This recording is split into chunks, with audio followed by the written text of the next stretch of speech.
Hello, everyone.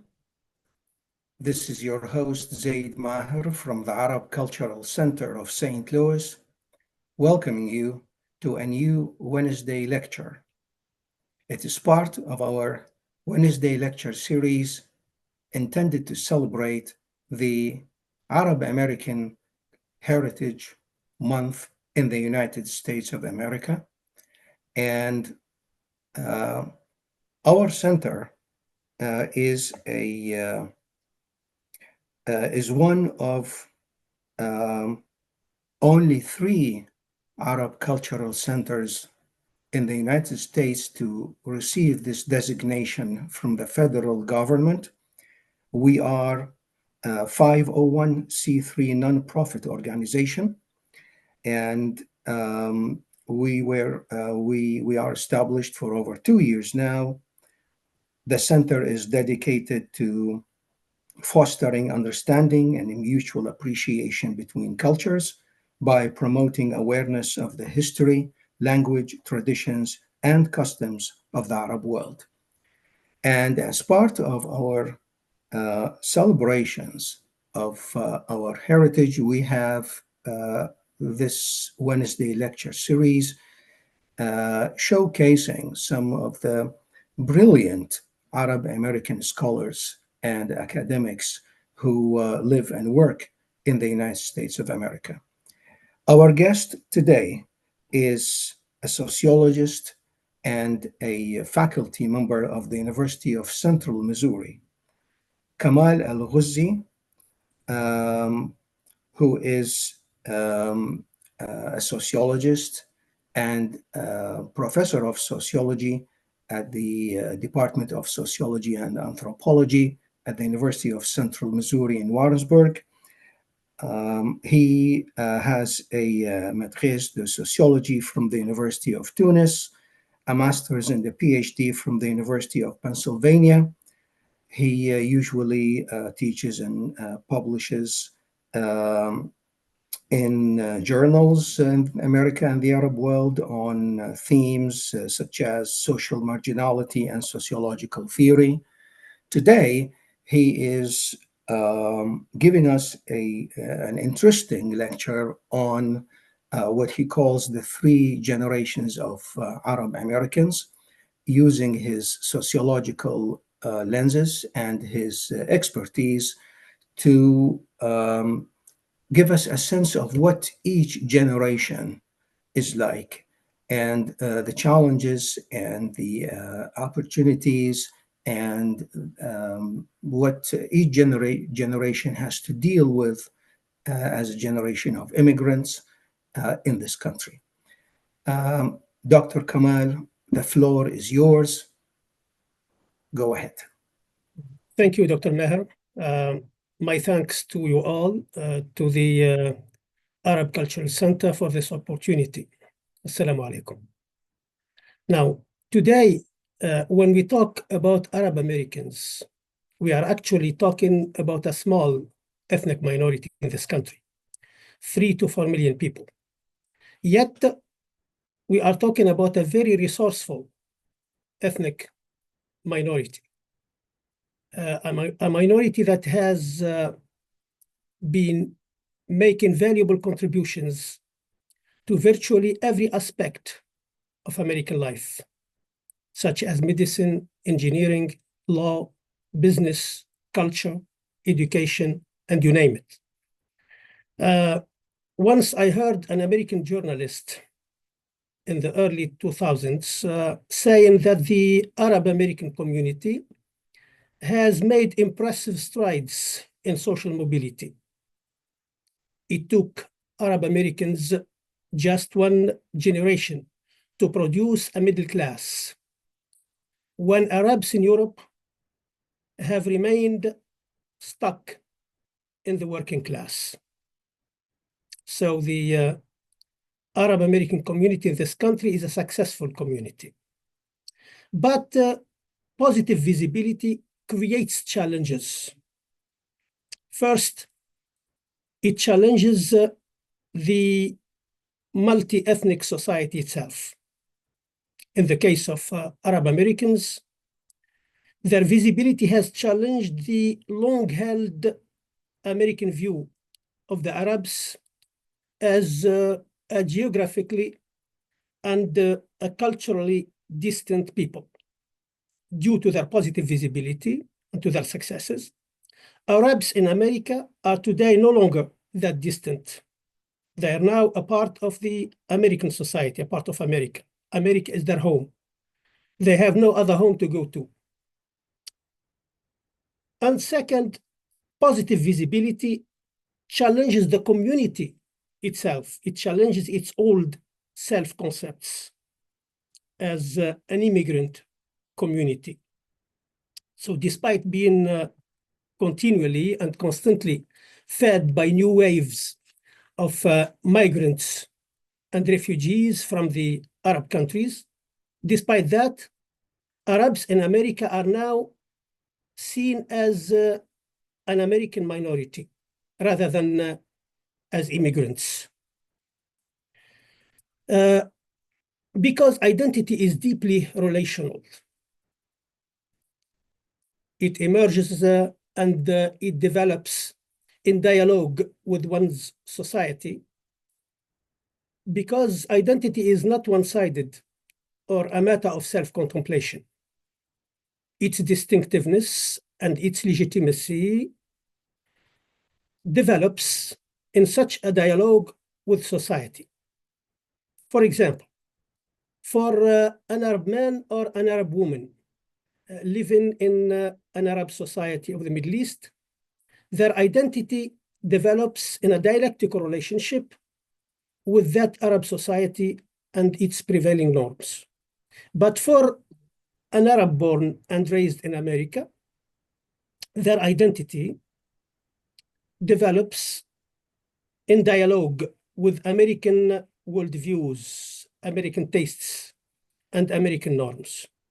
So Arab Americans are necessarily different in the worldviews they carry, and in their tastes, and in their attitudes from Arabs born and raised in Arab societies.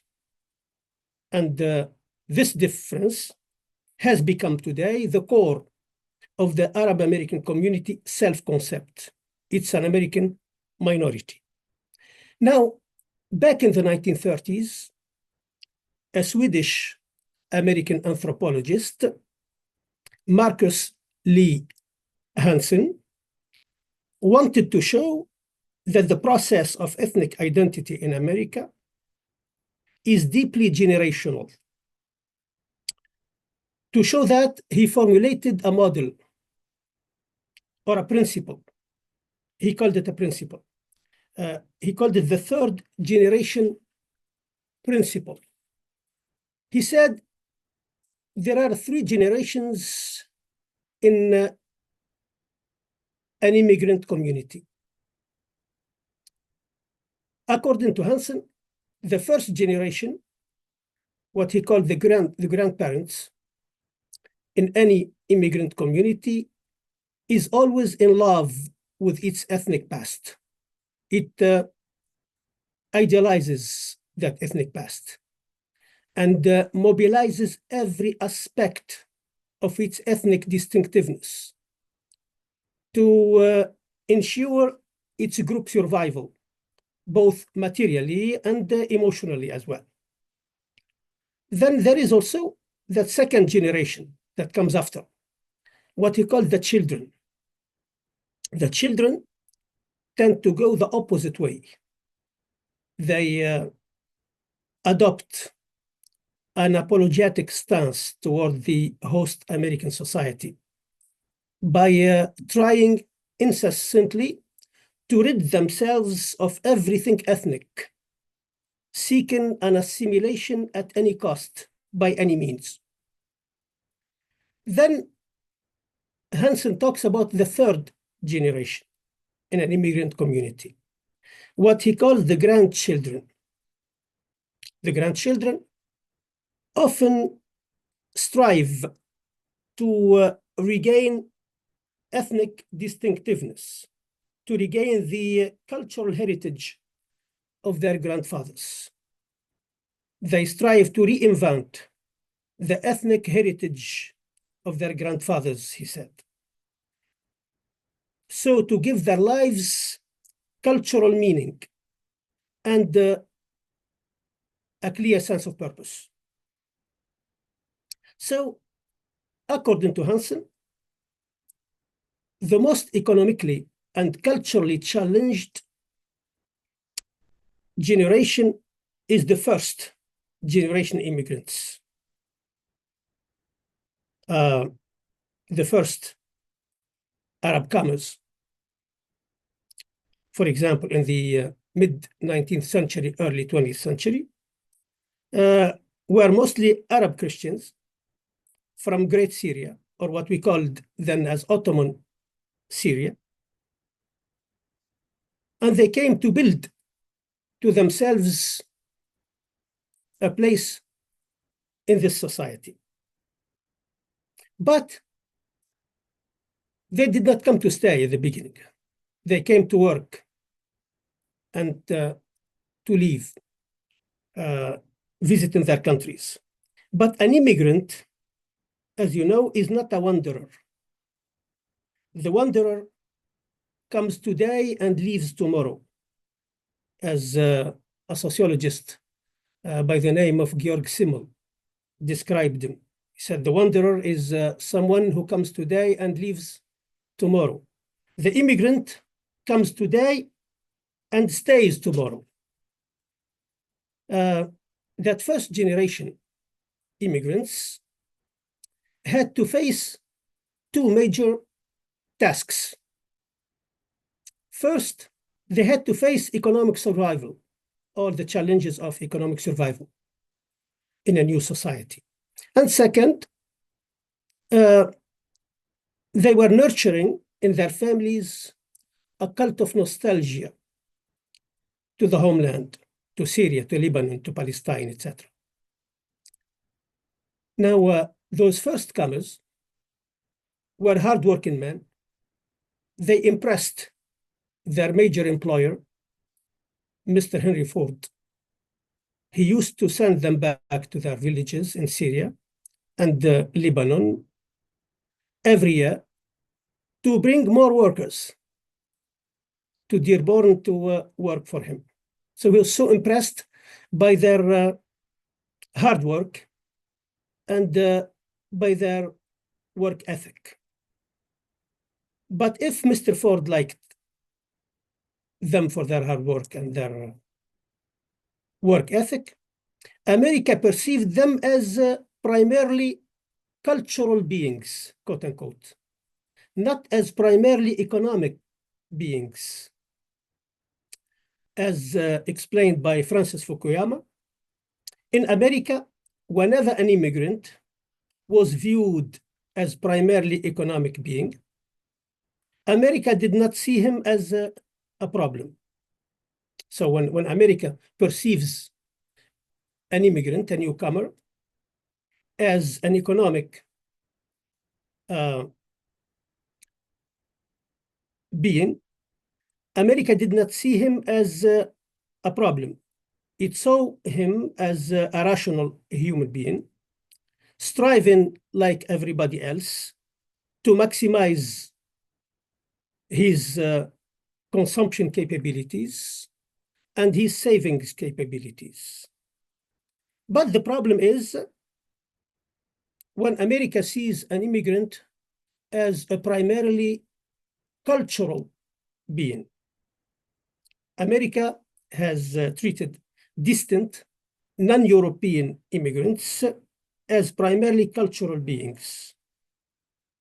And as a result of this view, it perceived them as a threat to the peaceful flow of its WASP culture. The idea is, since their culture is so valuable to them, so dear to them, they will be unmeltables. Instead of melting, instead of joining America, they will resist it. And they will build a cultural enclave.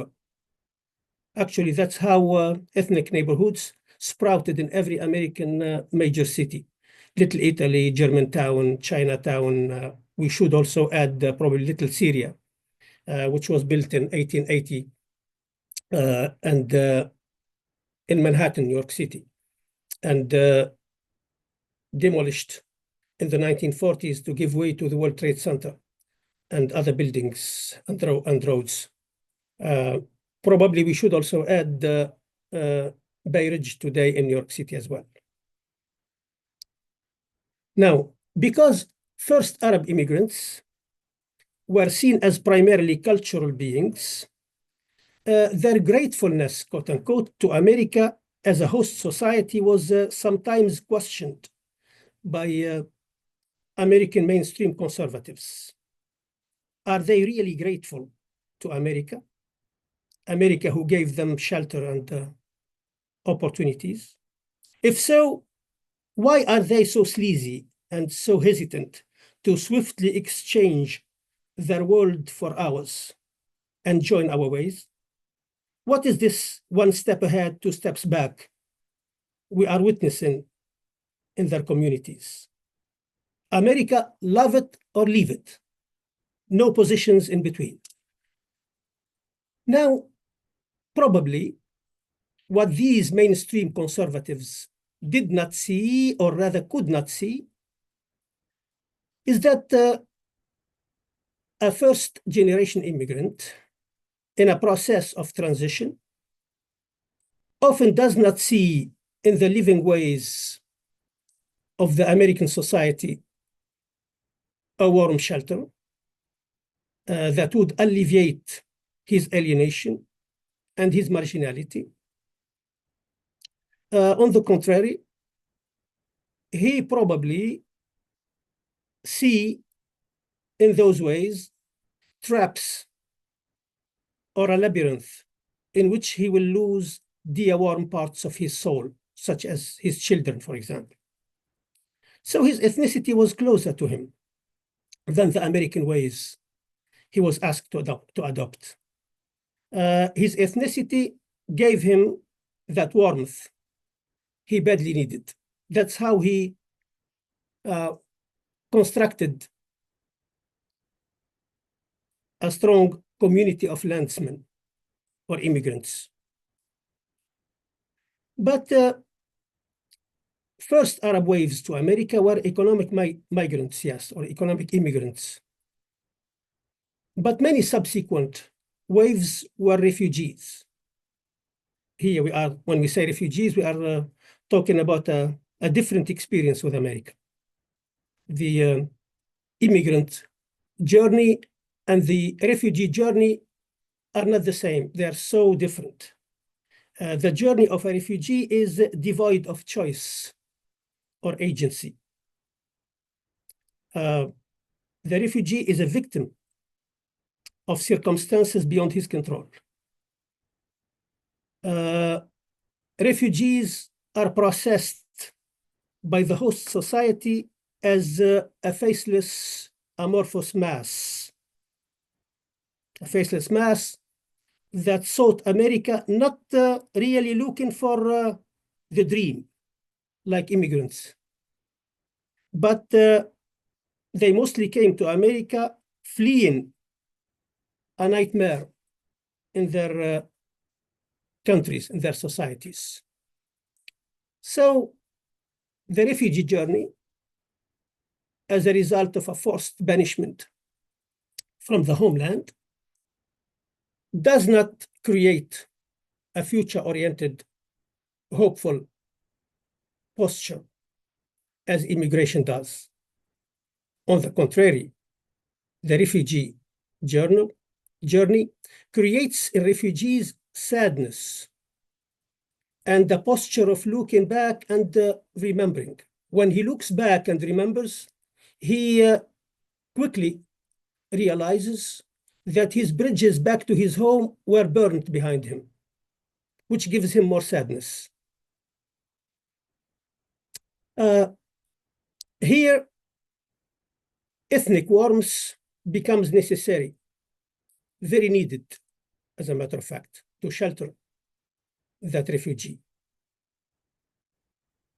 So if the first generation of Arab immigrants in America had to deal with the challenges of coming to terms with a crisis of overload, as Ruben Rambo described it, such as, for example, finding shelter, finding work or looking for work, education for kids,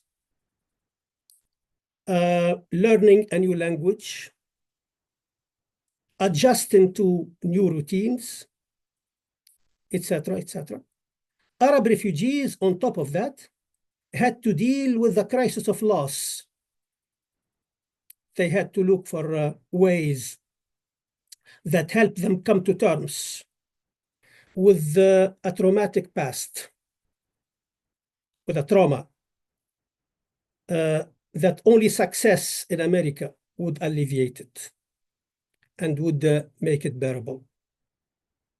That's probably what explains the educational and the professional success of Arab refugees in America. They proved to be more successful when compared to immigrants because they suffer more.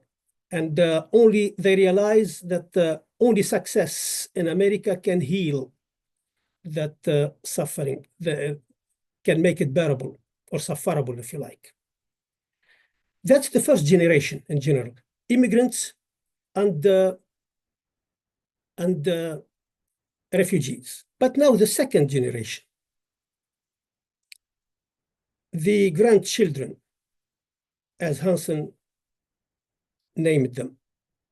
Hansen says these are a second generation of young men and young women obsessed with the desire to lose as many of the evidences of ethnicity as they could shuffle off. They want to rid themselves of it all at once. Like a t-shirt one can't bear and wants to throw away. Now these kids, the second generation kids, are confronted by the problem of how to inhabit two worlds at once. They live that paradox, or they suffer from that paradox of physical proximity, psychological distance. They are neither totally here, nor are they totally there. So the task for them is to develop new worldviews, new outlooks, new tastes in a new environment shared with their American peers who form their actual networks of relationships. So they often take their distance from the community enclaves of their parents. They want to go the other way. Hansen described that as following a policy of forgetting the culture of their parents, forgetting the community of immigrants, a problem solved by escape. For example, and this, all of you know this, I'm sure, the first thing these kids change are their names, probably, or the names given to them by their parents. Muhammad becomes Mo or Mai. Saleh becomes Sal. Murad becomes Brad. Ahmed becomes Mike. Sarah becomes Sarah. Jannah becomes Jannah. The boy pierces his ear. The girl, her nose, her tongue. She gets a tattoo. He gets a ponytail. The more their malaise of feeling foreign went away, the more their distance from immigrant enclaves increased, and the more comfortable they felt in America. By the way, and this is my personal observation, a quick observation into Arab American organizations through the internet makes us realize that a good part of leadership consists precisely of old members of this second generation as well. Because as the young American kid reaches an advanced age, for example, the 50s or the 60s, he appears to develop a sense of pride in his Arab American identity. So unlike what Hansen said, rebelliousness or rebellion in this second generation could turn to be a youth mood that does not extend to the late adulthood. The problem, however, remains in the age ranges 15 to 40. That was what an imam of a mosque in Brooklyn told me. He said, our worshippers in this mosque are mostly either parents or little kids who come with their parents. We miss the youth. Mm. So probably we could understand the call for a jurisprudence of a Muslim minority if you go, if you mingle with the people, worshippers, for example, in Islamic centers in this country, there's that call, an urgent call for to produce what they call a jurisprudence of Muslim minorities. That's probably a way to attract youth. Other things also in Muslim or Islamic centers in this country, turning mosques or mosque spaces into community centers with gyms and stadiums and everything that attracts the youth. Now we come to the grandchildren, the third generation. According to Hansen, the grandchildren seek to recover the original ethnic identity ignored and escaped from by the second generation. They see in that ethnicity a communal space to carve an assimilation indifference for themselves. Hansen explains this tendency by the fact that these grandchildren have no reason to feel any inferiority when they compare themselves to others in America. They're all born in America, they're American born. Their speech is the same as that of whom they associate with.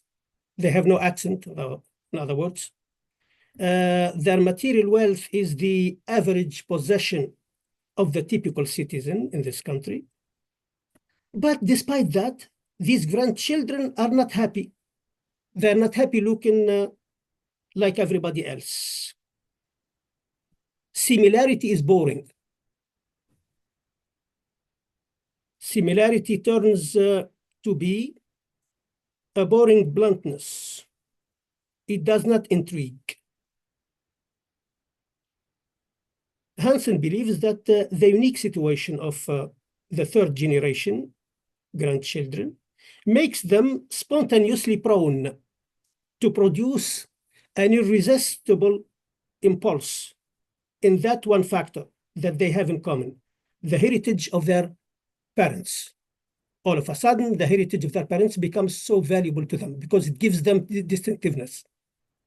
These grandchildren come to the belief that assimilation and ethnic identity could be part of the same process. They could go hand in hand. If you want to assimilate, you don't have to sacrifice your ethnic identity. They could claim America without sacrificing ethnic identity. Now I'm going to leave you with one question in this. The question is, could this be easy said than done? Could this be easy said than done? To combine assimilation and ethnic identity for this generation. The ethnic heritage of their grandparents could have gone forever. Probably it's no longer there. It disappeared with the disappearance of that first generation. The grandparents died, and the second generation children did not document it. So could this be a big challenge they can't digest and they can't overcome? I'm going to stop here. Thank you, Dr. Ghozzi, for a thought-provoking and insightful presentation on the three Arab American generations and what distinguishes one from another and the challenges that they each deal with. Clearly, what you have said draws attention to probably a situation that should matter to every Arab immigrant, every Arab American immigrant, whether they arrive in this country as an immigrant or as a refugee. You have mentioned several interesting things that definitely draw attention to this situation, beginning by saying that Arabs are generally being perceived by the American host as cultural rather than economic beings, and that is an important point. It ties in with what America allegedly prides itself on being a melting pot, a place where allegedly every ethnicity, every race, every religion, every orientation melts in order to create this multifaceted, diverse identity. But to many Americans, at least this is how they see it. Many Arabs, as you said, take one step ahead but two steps back, and that makes it difficult to see them as an ethnicity melting smoothly into the fabric of America. I'm also interested in what you said about refugees who are perceived as people having a faceless mass. And this is interesting because America, as a host country, has its own face. You know, it depicts itself with a particular face, a particular image. It sells that image through media. It sells that image through the film industry, through Hollywood, for example. So, you know, what happens when a mass is seen as a faceless mass?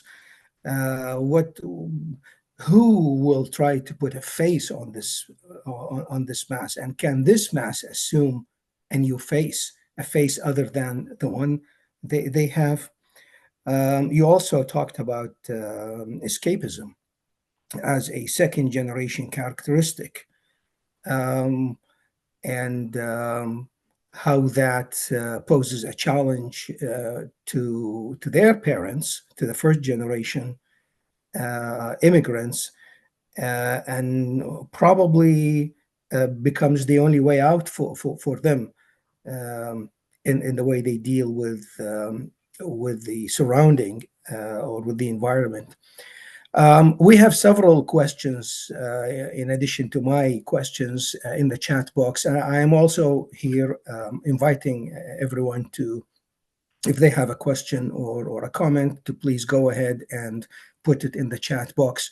I will begin with a question, Dr. Kamel. The question is, what is the future of Arab American identity, in your opinion, in a rapidly shifting multicultural American landscape? Thank you, Dr. Maher. This question I touched a little bit to that, this question of immigrants perceived as economic beings and as cultural beings, and this comparative success of Arab immigrants, in America and in Europe, America versus Europe. Let me start with this success. I have, yes, Arab immigrants remain stuck in the working class in Europe. I know particularly the French example. The father works for Peugeot, for example, and whenever he retires, he is replaced by his son. That has been the tradition for a long time, making Arabs mostly a working class. Now, there are several factors that would or could explain this. Most first-generation Arab immigrants to France, for example, arrived in that country in the early 60s from France's ex-colonies, the countries of North Africa, basically. So there is that colonial view of the colonized as less than human, and therefore denied opportunities for social mobility. Now, we could cite also other factors responsible for the lack of social mobility of Arab immigrants in France or Europe in general. The educational level of early immigrants to Europe from the Arab world, especially to France and Germany. A large part of those immigrants were illiterate. And therefore, when they arrived to France, they immersed themselves in work. They were preoccupied with survival, basically, and they lost a part of their kids who joined the French or the European, the German underclass. So that was the case in Europe. It's not the case in this country. This country is also a short history country, a new country, compared to France, for example. In an old country, the class system is well settled. Not only that, but wealth is settled and poverty is settled, which makes social mobility, upward social mobility, so hard, especially for those who do not have the means to do it. And that was the case there. In a new country, opportunities is more available. So in this country, Arabs had more opportunities than their homologs in Europe, and still have more. In addition to that, a large part of them joined this society not from its bottom, but from its middle or even upper middle levels, class levels, which means like that, we see now if you go to major corporations, for example, you're going to see a part of the leaders that are Arab or second or third generation Arabs, for example. Something hard to see in France, say, for example. So this is in relation to this comparative success. Once I told a Jewish woman in a conference years ago, I cited what I heard from that journalist. I told her that we took us only one generation to build middle class. And she said, it took us as Jews 2 generations to build a middle class. And her explanation was that they dealt with a different society than the way we are dealing with. We are dealing with a multicultural society where social mobility is easier. She said they dealt with the 1930s American society. At that time, it was not a multicultural society, and it was so hard. I don't know to what extent, one can accept that at face value, but that's what she said. That's what she told me. That's interesting. That's pretty interesting, actually. But I mean, to piggyback on this, to you, what made it possible for Arabs to make this to become a middle class in one generation, or it took them just one generation, which suggests that the transition probably was not as hard or as tough as it was for other communities. Yeah, you could say so. You could say so. I don't have numbers or anything like this, but take, for example, the Asian community. The Asian Yes. community is so successful as well. You know, it's if you go to the Ivy Leagues today and you see, the graduates of Ivy Leagues, you're going to see a high, a large number of those are Asians from China and from Japan, Korea, etc., etc. 20, 30 years ago, when I was at Penn, the most bright graduates were Jewish graduates at that time. But now it's no longer the case, I was told. Thank you. We have a question about Arab American youth. And the question is, what challenges have Arab American youth faced when navigating both cultural pride and societal pressure to assimilate to the host culture, to the host society? Now, as I mentioned, they live a paradox, and they live that paradox on at two levels, basically, at the sociological level and at the psychological level. They are strained psychologically also. This country here is very unique in terms of culture. It has an open culture. Everybody, it's the culture of a dream. Everyone can make whatever he wants to make of himself. There's no one destiny for all. You are responsible for your own destiny. That's cultural, but that's too extreme, because social structures such as class systems, for example, or families or institutions cannot be that open. So there's that strain necessarily. They're necessarily strained. And in addition to that, psychologically, they live that paradox, physical proximity and psychological distance, as I said. They're physically close to their peers. They live in the same neighborhoods, probably. They go to the same schools, etc. Yet, emotionally and psychologically, they might be strained, because they also live with their parents, with their families, with different habits, different customs, different moods as well. And that's not easy to live. That's not easy. The second generation needs really to be well nurtured, because it's not easy to throw a kid of 15, a kid of 17 today in a high school, public high school today, and you like him to retain his identity the way his parents want. Thank you. Since you mentioned the challenges that especially the younger generation deals with, we have a question about language. And the question is, in your research, how has the role of language, particularly Arabic, shaped intergenerational identity retention or transformation?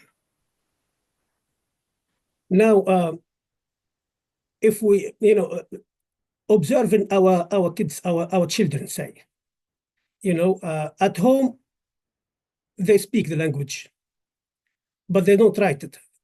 Outside, they speak English all the time with their peers. See, Correct. they live between, in between two worlds. Mhm. The Yes. world of the Arabic language, the world of the English language at home. And that could be very positive as well, because they can carve to themselves a middle ground there. They can move from one to the other, and for someone who lives in between two worlds, he actually creates a third. We live in three worlds, not in two, as a matter of fact. The world of our parents and the world outside, the world of our schools, for example, our peers, and also that in between world.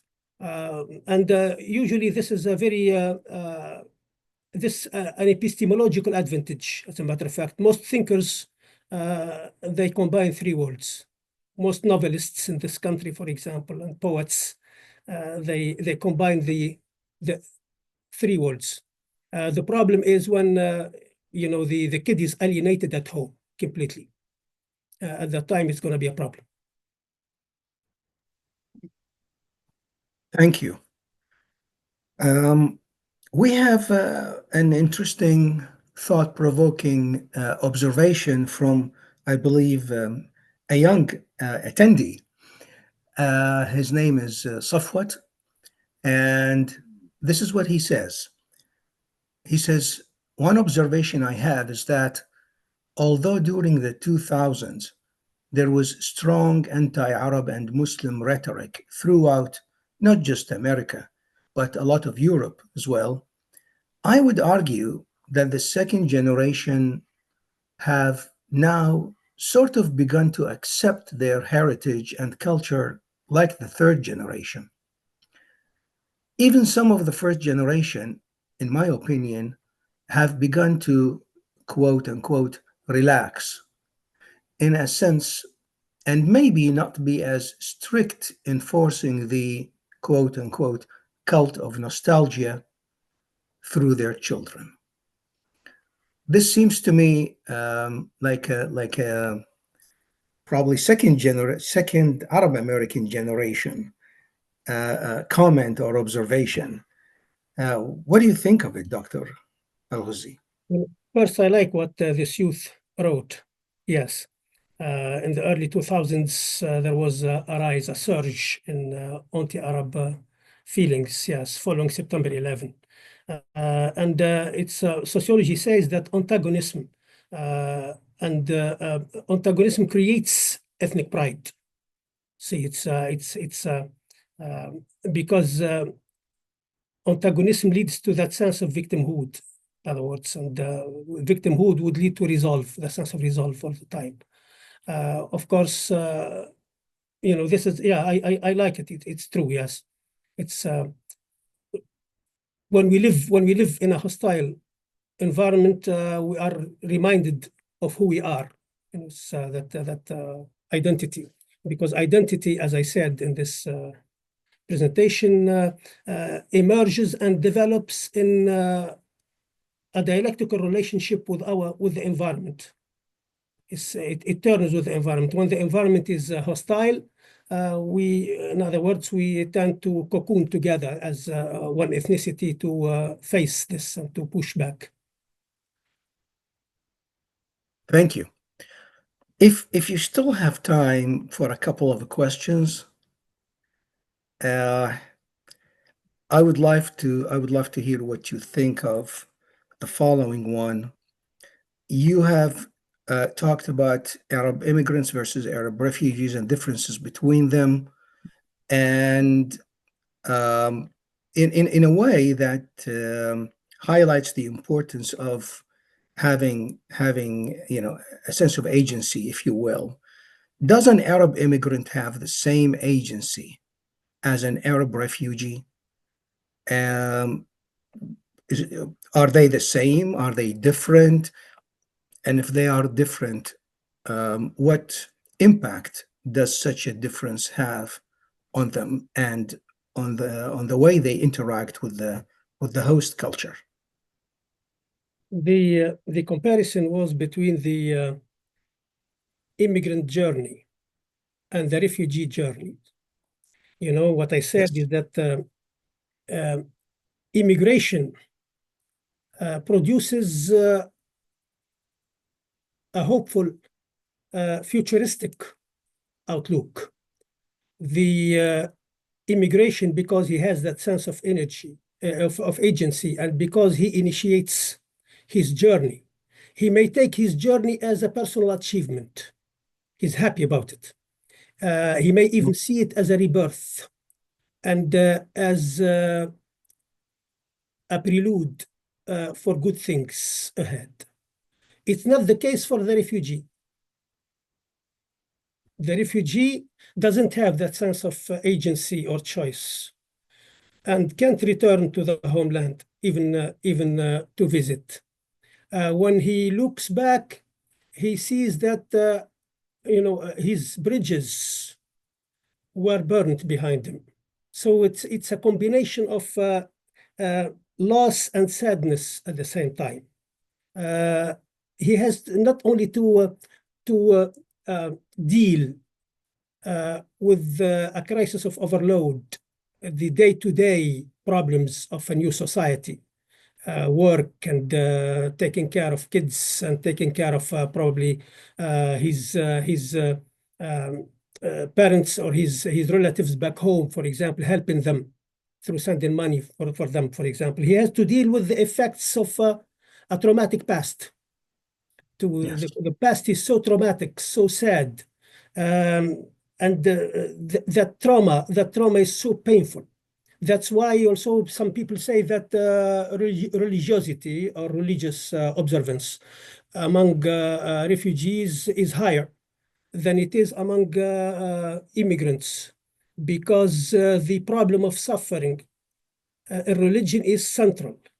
Religion is not about not to suffer. It is about how to suffer, how to make of pain a meaningful experience. And as pain becomes meaningful, it becomes less painful, if you like, sufferable, bearable, or at least less painful. So that's why there's always that idea in um, refugee families that only success in the host society can heal us. Mm-hmm. We went through so much. Only success. Success, usually in the Arab case here, success means success for kids. The parents, sacrifice everything for the kid.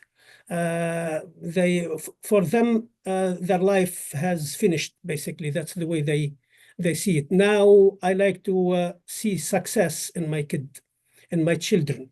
So only success can heal that pain of the refugee journey, if you like. And does such difference in perception between immigrant and refugee impact the individual's perception or understanding of the concept of homeland? What does homeland ultimately mean to the refugee versus what it means to the immigrant? Often immigrants in their idioms, in the way they talk about back home, and the way they talk, they use the term country, balad or bilad. Refugees use the uh, the word homeland.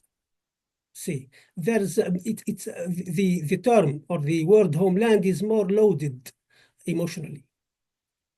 Because, as I said, when they look behind, they can't go back. See, if anybody, one of a relative, for example, passes away or anything like this, they can't go back to visit, for example. So home is so tragic, in other words, that idea. Sometimes they like to rid themselves of it completely, to escape it, completely to find that sense of sanity. It's Yes. a it's a very tragic, very tragic, very it's artistically beautiful to think about, yet existentially hard to live. That's the way I would describe it. Let's have just one more question and we wrap up. And the question is about the role of ethnic institutions. How do you assess the role of ethnic institutions, such as cultural centers, student associations, and faith based organizations, in fostering ethnic resilience and collective identity formation?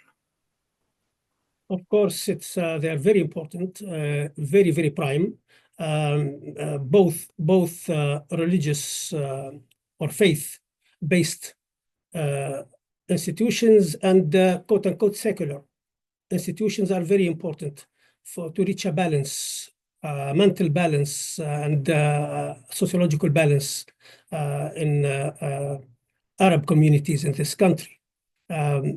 Now, judging by what I see, faith-based institutions or ethnic institutions are more successful. In other words, there are more people around around churches, for example, for Arab Christians, and around Islamic centers or mosques for Muslim for Arabs of Muslim background. Then they are creating, for example, clubs and institutions of a secular type. But both of them are certainly needed to build a vibrant ethnic community, or let's say a vibrant minority, in other words, in this country, of people who feel at the same time Arabs and American. Thank you very much, Dr. Ghozzi, for this thought-provoking presentation on what it means to be an Arab American from a sociologist's point of view, with the emphasis on the generations, the three different generations of Arab Americans and their sense of identity. It's been a pleasure having you on this Wednesday lecture series. To thank you to all our guests who have attended this lecture and asked questions and made comments. This lecture will be, it is now being recorded, and it will be placed on our website soon and archived and can be accessed by you and whoever is interested.